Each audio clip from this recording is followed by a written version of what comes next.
certainly the counties in Upper East have taken so much of the brunt of this recent storm, but this is something that has affected so many towns, cities, all across East Tennessee and other parts of the state as well. At this time, we're joined by the Deputy Commissioner and Chief Engineer of the Tennessee Department of Transportation, Will Reed. And Will, if you can just kind of give us an overview on where things stand about 48 hours since the storm hit East Tennessee.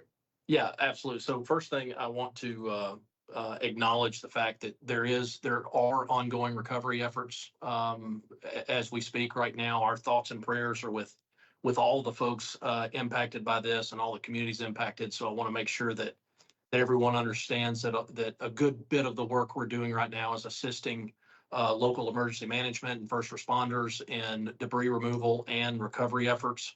So again, our hearts and prayers go out to all those folks that have been impacted, but by what truly is, as Mark said, a historic event. So let me give you an idea of kind of the scope of the assets on the ground as far as TDOT is concerned right now. We have over 250 Region 1 employees alone in the field. We also have over 60 folks from our other three regions statewide, maintenance workers, as well as bridge inspectors on the ground here in Region 1, in addition to assets from all of our technical areas, including design, structures, environmental, geotechnical, materials and tests that are here helping assist the region in getting contracts ready for when we're going to be able to go out and repair some of these facilities. I want to make sure everyone understands we are still in the assessment phase here. Although we are getting some contracts ready for repair, we are still in the debris removal and assessment phase. We have inspected over 100 bridges in the last 36 hours over 7 counties. We still have hundreds to go. We are also working to assess the magnitude of this rainfall event. What I can tell you at this point, based on looking at the gauge data and the work our hydraulic engineers have done, this event is in excess of a 500-year event, which what that means is, for a matter of context, we design our interstate bridges over hydraulic crossings for 100-year events. So these are truly historic numbers that we are seeing. The repair contracts that we are working on right now, we are taking a prioritized approach, with the thought being our main focus is reconnecting the communities that have been severed by the fact that our system and local roads are impacted. So that is the level of priority we are going to put on those repair contracts getting put on the street. It is a dynamic situation. As these water levels begin to fall, we are finding additional issues that we are going to have to address, but we are working around the clock with bridge inspection crews as well as recovery teams to assess the level of damage that's out there. We are also working closely, as I mentioned, with those local emergency management associations, as well as TEMA on the state level. I want to thank TEMA and the National Guard, and frankly, all of the local first responders for working with us. We'll continue to do that as needed. In addition to the human assets that we have on the ground, we've also deployed, we're going to use some of our TDOT fleet of planes to get aerial photography to help assist in this, as well as the use of drone technology to be able to do assessments. Right now, where we are, we have 27 sections of TDOT, the TDOT system roadway sections that are closed. 14 state bridges closed. 5 of those are completely gone. We're still assessing the local bridges. Those have been impacted as well. We have, to this point, done a lot of pre-clearing and debris removal that will continue to be ongoing. One of the things I want to mention in terms of the severity of this rainfall event, it's been talked about and reported out there at this point that there were over 1.2 million gallons per second of water coming over the Nolichucky Dam at one point in this storm. As a matter of context, the peak daily flow for Niagara Falls is right at 700,000 gallons per second. So we are almost double in this event what is the peak flow for Niagara Falls. So that gives you a sense of how large of a rainfall event that we're looking at dealing with here. So just to give you a quick idea of some of the level of priority, obviously we are We are focused on our interstates, but our other state routes and local routes as well. I-40 between mile markers 443 and 451 between Tennessee and North Carolina, working very closely with NCDOT to get that section open. I-26 between mile marker 40 and 43, also another area that is a big focus for us, as well as State Route 81 in Unicoi and Washington County, which is closed at this point too. And that list continues to grow and will continue to grow. I will tell you that we anticipate having some of our first repair contracts on the street as early as tomorrow. So these efforts are ongoing at this point. Mark, I'd be glad to take any questions about the status of where we are right now. Yep. Before we take questions, and if you have any questions, please raise your hand in the Teams chat, and we'll get to those one by one. One thing to note for, I know we have a lot of TV stations and newspapers, websites joining in on this call. There's a lot of roads, a lot of bridges that simply are impassable right now. And our TDOT folks are going out there and taking pictures and taking videos of these locations, of our TDOT crews that are working. And remember, we have TDOT folks from all across the state. It isn't just maintenance workers here in Region 1. We've got folks from Region 4, Memphis-Jackson, Region 3, Nashville, Region 2, Chattanooga. And the Cumberland Plateau. So we have folks from all across the state that are doing their part to try to get these roadways open as quickly and, most importantly, as safely as possible. So all of those materials, pictures and videos, we're going to have accessible at our TDOT newsroom and also on our social media sites. Right. And I'd like to encourage everyone, I should have mentioned, make sure you look at our SmartWay app. If you have the ability to get connectivity, our closures are updated on there. So if you have questions about route connectivity or things that are closed, please check our SmartWay app. We're keeping that up to date in real time as well. Yep, that's accessible at smartway.tn.gov. Obviously, don't use that when you're behind the wheel, but it's a terrific resource for folks to use. And our TDOT social media channels on Twitter, that's at myTDOT. We're also on Instagram, on Facebook as well. So make sure you check out those channels. My Twitter feed specifically, which is MARK and then NAGI TDOT. So that's at Mark Nagy TDOT. We're putting tons of videos and video and pictures on there. Also, we've got interviews with our TDOT folks. Those are going to be accessible over the next day or so. So you can use those for your purposes as well. Anything that we share on any of our social media sites is available for use by any media outlet. We just ask for a TDOT courtesy if that's something that you can do. So it's going to be a long process, and we will be here throughout to do everything that we can to get this thing documented and most importantly, to get these roadways and bridges open as quickly as possible. So with that said, if we have any questions, again, please raise your hand in the chat and we will get to you one by one. So just hang on for a second. Yep, I am looking through and I do not see any hands raised. Oh, here, I've got one right here. Arena, go ahead if you want to unmute yourself. I have you here that you should be able to speak. Thank you. Am I audible? Sorry. Not a problem. And if you could identify what station you're with as well, please, if you don't mind. For sure. I'm with Knox News. Thank you for providing this information. Could you speak a little bit more into how you're prioritizing kind of those rural roads versus some of the bigger highways that were hit? What's the criteria for how things will be fixed? Yeah, as I said, it's at this point, it's really about priority. The priority is really driven by the connectivity.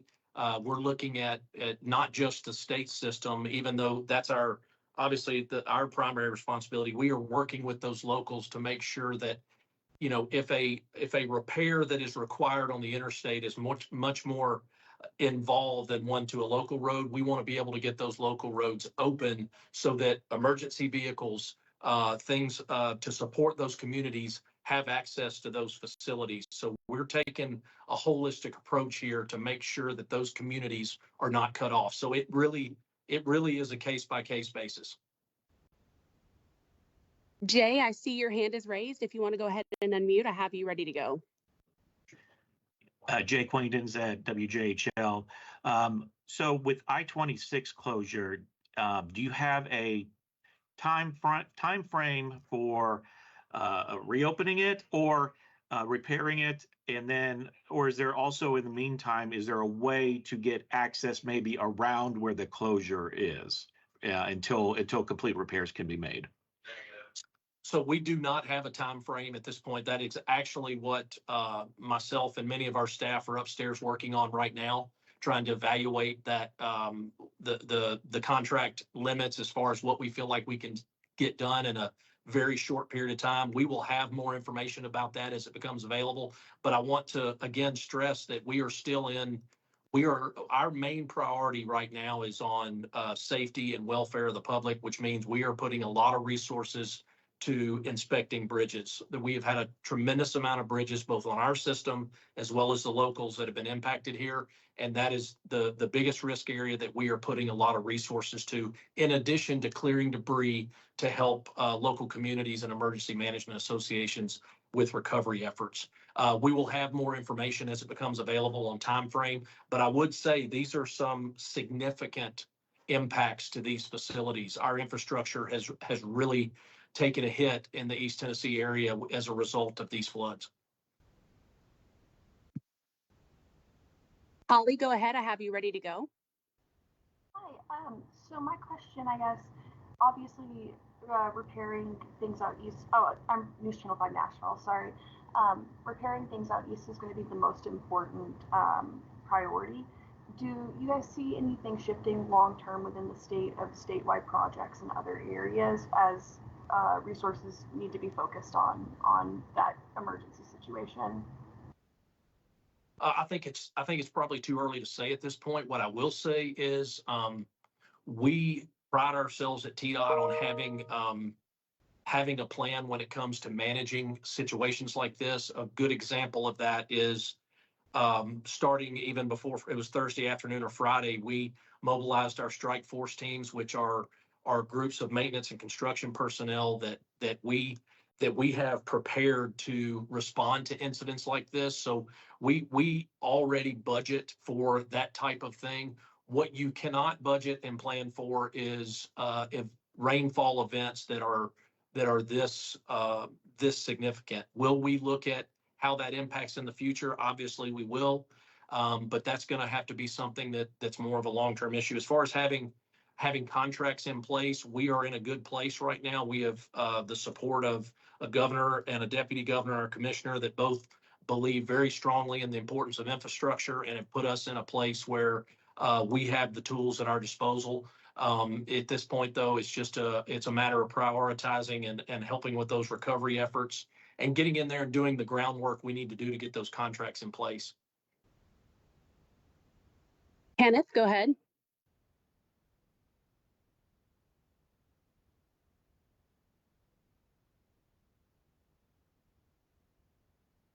You're still muted. If you're asking if you want to unmute yourself, see if I can help you with.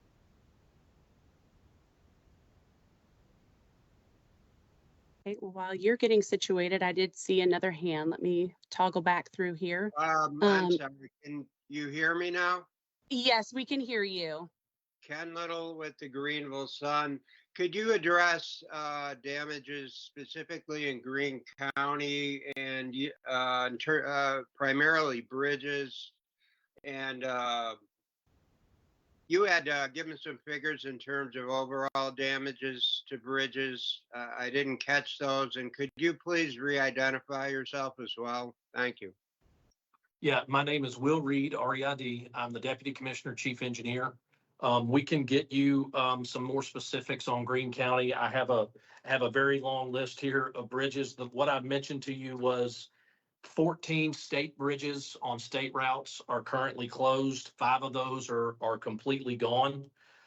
When it comes to Greene County, obviously the 107 bridge that many people have seen, that bridge is compromised due to flooding, as well as the State Route 340, 350, and 351 bridges. Also some local bridges there in Greene County that have been compromised. Again, those assessment efforts are ongoing. I want to make sure that all of your viewers and subscribers understand that if you have a question about a local bridge, please reach out to your county highway officials or county elected officials. We are in close contact with them as we get bridges inspected. And obviously, please check our SmartWay system if you have questions about routes that are closed. I think I hit all of yours. We'll continue to have updates. This is ongoing on all of the, not only Greene County, but the other affected counties as well. Thank you. Thank you so much. Ryan, go ahead. I see your hand is raised. Yeah, Ryan Willis with Knox News. Obviously, safety is the top priority, getting to people who need that help. But I did hear some reports yesterday just about some work going into helping commercial vehicles get through in terms of just supply chain stuff, especially when some of these stuff that might be coming in from other places might be important to those people here. So, are there any sorts of efforts in terms of coordinating with continuing to make sure commercial vehicles are able to access and get where they need to go and get the items that people need? Well, again, the key to the key to those vehicles is the state system, particularly the interstate system. As I mentioned at the top, two of our top priorities right now are I-40 between North Carolina and Tennessee, as well as the section of I-26 that I mentioned.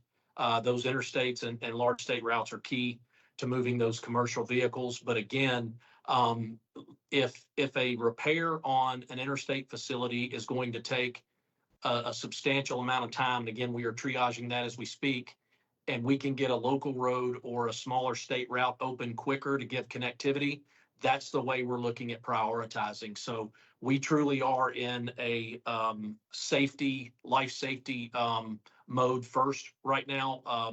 Don't want to diminish at all the importance of that commercial activity, but we want to make sure that these communities are not cut off from the essential services they need. Audrey, go ahead. Hi, Audrey Mayer from News 2 in Nashville. So you mentioned 5 bridges are completely gone, 14 state bridges closed. Do you, this might be too soon to say, but do you have any estimated time of when those might be reopened again? Well, no, the answer no. We're working on that now. I will tell you that we are fortunate to have additional contracting vehicles provided to us through the TMA that was passed back just in 23 last year, that we're going to deliver some of those in an alternative means. What that means is we won't take as much time to do a full set of design plans. We will engage the private sector very quickly with a limited amount of information to be able to get that work started as soon as we can. One of the things we have done is I have been on the phone with my counterparts in other states, including Florida and North Carolina and South Carolina, some states that unfortunately are well accustomed to dealing with things like this, on how they the best practices they use to deliver this work. So we are borrowing from our friends, and to their credit, they have been very, very helpful in getting us information we need that we can use to address our system quickly. So the point being, we are using everything at our disposal, and even some from our neighbors, to be able to move as quickly as we can. We will have more estimates soon on how quickly those can open. But the 5 bridges that are gone, again, I want to, those bridges are truly good. They're not there, so it's rebuilding from scratch. So that will take some time. Senator Massey, I see your hand is raised.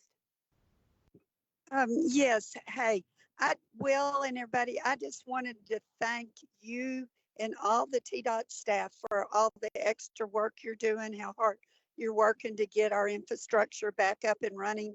As chair of the Transportation Committee, and then also as a member of the legislature, we appreciate you, and we're going to support all your efforts. But I just wanted to say thank you. Thank you, Chair Lady Massey. We appreciate that very much. You are a big supporter of us, and always there for us. We appreciate it very much. Thank you. Senator Campbell just expressed the same thank you in the chat as well. Thank you. Ditto. I'm just looking through to see if there are any other media questions. Let me see. First name doesn't come up, but Reeves comes up. Do you have your hand raised? Hi there, go right ahead.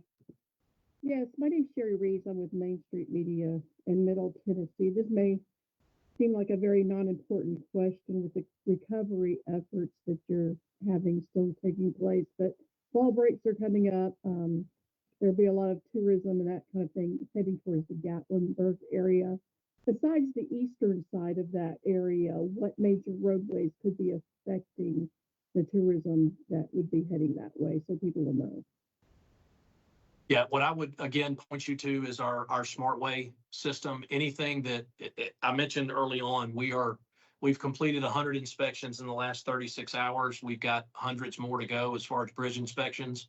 There have been some significant amount of or significant rainfall totals seen in that area as well. So we're going to continue to do inspections. But the best thing you can do is check that Smart Way app. Follow folks like Mark on social media. The minute we get information, we will be posting it. But I will say that you definitely need to take the time to do that. This is a significant event that has really had frankly a devastating effect on some of our infrastructure. But at the same time, we also have some of the best engineers in the country at TDOT, as well as some of the best maintenance workers. So I can assure you, it's all hands on deck. We will get everything open as soon as we possibly can.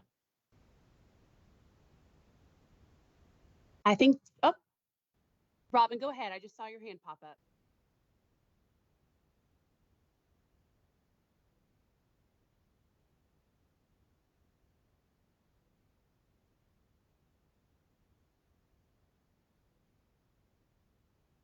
You are still muted. See if you can unmute on your side.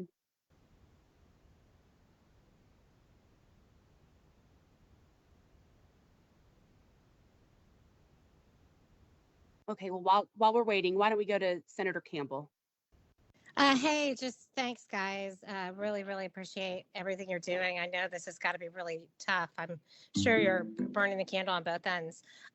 So when people in Nashville or this area ask how they can help, a lot of people and organizations are wanting to do what they can. And obviously, it'd be better if we could streamline those things and know where help would be best utilized. So what is your advice?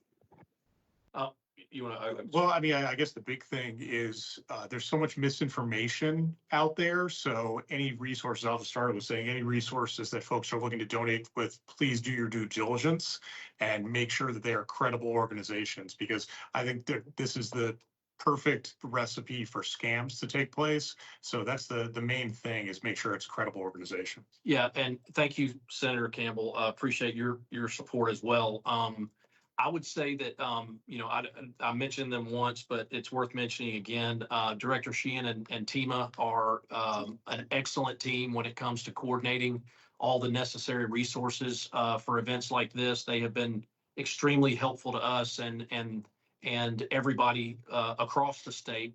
That's one resource that I would look at. They can at least point folks in the right direction. They have their finger on the pulse of all the different arms and legs that an event like this has. Senator Gotcha, Campbell, I joined Alex, late, so I it's apologize. Alex Dennis. Senator, it's Alex Dennis. I can call you later. I've been on a phone call with the Red Cross as well, who's trying to do a command post there. So when I get all that information, I'll make sure that's distributed to you all as well. Senator Massey, I see you have your hand again. Yes. Also, they had said that the East Tennessee Foundation, which deploys resources, cash resources to all those counties, was really the first organization. If somebody wants to send cash, I know they're kind of distributing it and working with it.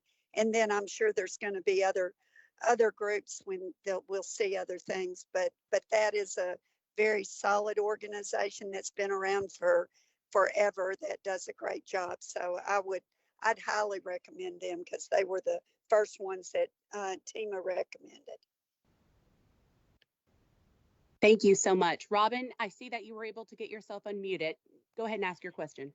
Yes, thank you. I'm calling with WOKI, and I just had a question. You said, I believe, 5 bridges are completely destroyed.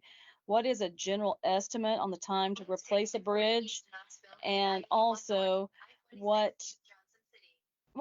advice do you have, or what do you have to tell people regarding? I know a lot of people are curious, and I know you probably have people there who maybe don't need to be. Do you have any kind of advice or recommendations for people who don't need to be in these areas? Yeah, I'll answer the second part first. I highly recommend you stay in tune with your local emergency management association. They will have the best information on the ground about what areas are safe and what are not. Please tune into that. Please, to the extent that you can, check in on your friends and neighbors if they don't have connectivity via cell phone or otherwise. But I would stay in tune with those local officials. We are doing that very thing as well to make sure that that we have our finger on the pulse of what's going on at local level. I'm at this point, I'm not going to make any estimates on closure time for the bridges that have to be replaced because there is still information to be gathered. But this is not going to be for the bridges that have to be completely replaced. This is not something that can be done in a matter of days or even weeks. So we are looking at some long-term recovery. What we will do is look at areas where we can, if we can put temporary measures in place. But again, it is too early to tell. In fact, we are still waiting on the water to go down in some areas to see the extent of the damage. But what all residents of East Tennessee, as well as the state as a whole, can be confident in is we are going to move absolutely as fast as humanly possible to get those things restored.